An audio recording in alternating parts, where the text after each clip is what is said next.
আমরা হুমায়ুন কবিরকে সাসপেন্ড করছি। হুমায়ুন কবিরকে আমরা সাসপেন্ড করছি দল থেকে। দলের সাথে তার কোনো সম্পর্ক থাকবে না, দলের সাথে তার কোনো সম্পর্ক থাকবে না।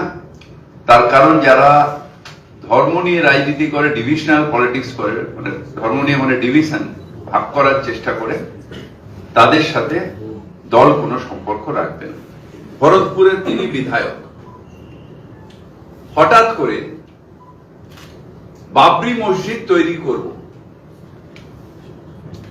কেন? বাবরি মসজিদ মুঘলের সাম্রাজ্যের বাবর তিনি তৈরি করেছিলেন অযোধ্যার ওখানে। হঠাৎ বাবরি মসজিদ তৈরি করা কেন? বাংলায় কেউ মসজিদ তৈরি করুক, কেউ মন্দির তৈরি করুক, নিজের টাকায় তৈরি করুক, আমাদের কোনো আপত্তি, কিন্তু বাবরি মসজিদ করা অর্থাৎ সেই যে ধর্ম অন্ধতার যে ঘা, বাবরি মসজিদ ডেমোলিশনের মধ্যে দিয়ে ভারতবর্ষের নেতারা তখন বলেছিলেন ভারতবর্ষের সব থেকে কালো দিন, সেইটাকে আবার উস্কে দেওয়া, অর্থাৎ ধর্ম অন্ধতার দিকে সমাজকে ঠেলে দেওয়া, সেই কাজটা তৃণমূল কংগ্রেস বিশ্বাস করে না। আমাদের আবার 6 তারিখেই বা কেন?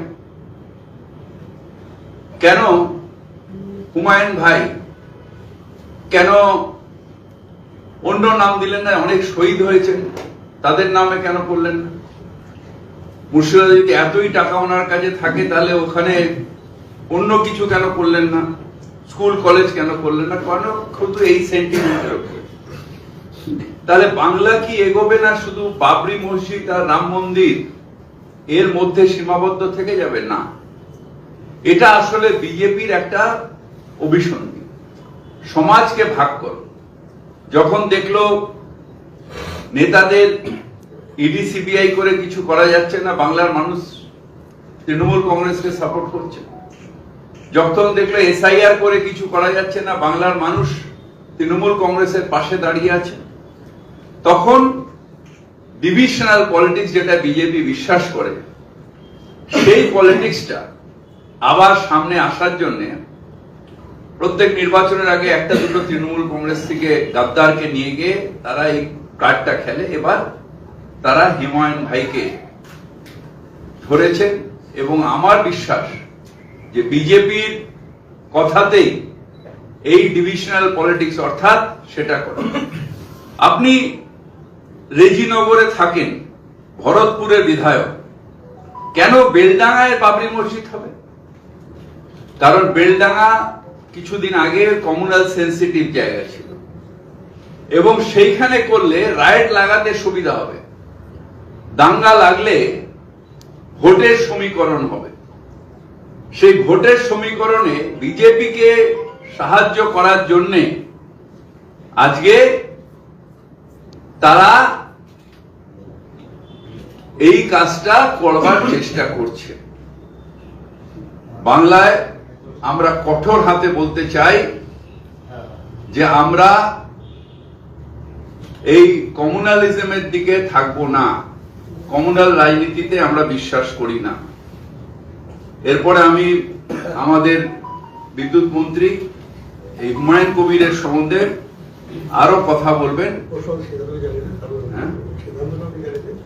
আমাদের সিদ্ধান্ত হচ্ছে হুমায়ুন, আমাদের যে শৃঙ্খলা রক্ষা কমিটি এর আগে 3 বার আমরা ওনাকে সতর্ক করেছিলাম, এখন আবার উনি এইটা করছেন। আমরা পার্টির ঊর্ধ্বতম নেতৃত্বের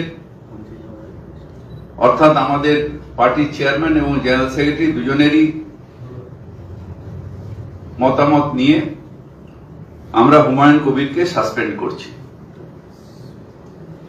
হুমায়ুন কবিরকে আমরা সাসপেন্ড করছি দল থেকে।